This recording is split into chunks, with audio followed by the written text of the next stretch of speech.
Hey guys, so today we'll be doing a quick review of the Parrot Anafi. Let's just get right into the specs. It has a 1/2.4-inch CMOS sensor, an aperture of f2.4. It has a 3-axis image stabilization, 2 of them being mechanical and then topped off with an electronic one.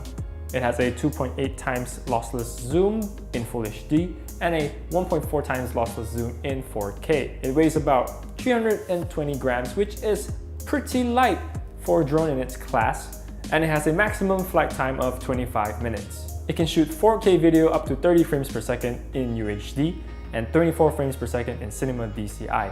It can also shoot up to 60 frames per second for Full HD, which is not very impressive. But what's really cool about the drone is that it has a tilt axis of 180 degrees. So that means you can take really low angle shots like this.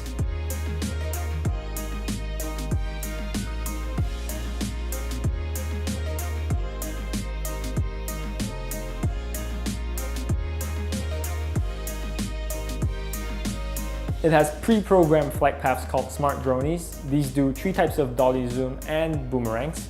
There's also Cameraman, which helps keep the selected subject within the frame. This means that you can focus on piloting instead of having to worry about controlling the camera.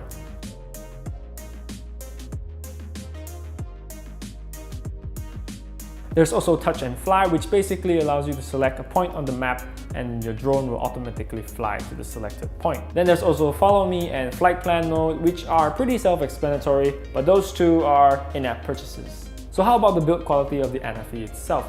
Well, it's pretty robust, though it does flex a little bit. It isn't very stable when it's just hovering, but when it's flying in the air, it's pretty stable for the most part.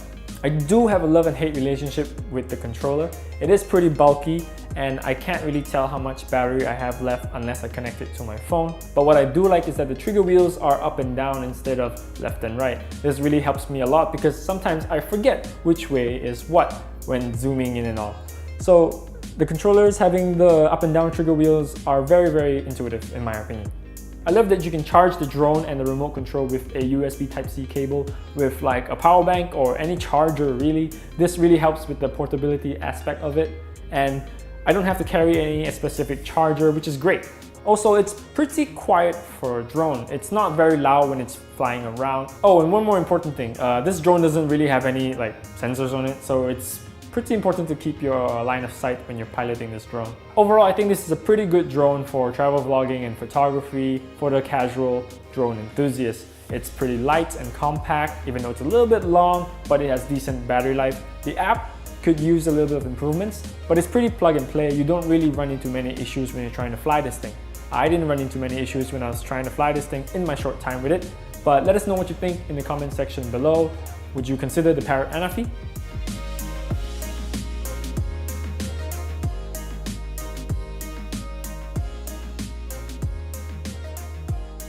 But as always, like this video if you like it, subscribe to us if you haven't already, hit the bell to get notified of our future videos, and we'll see you guys next time. We're almost hitting 12K, please subscribe.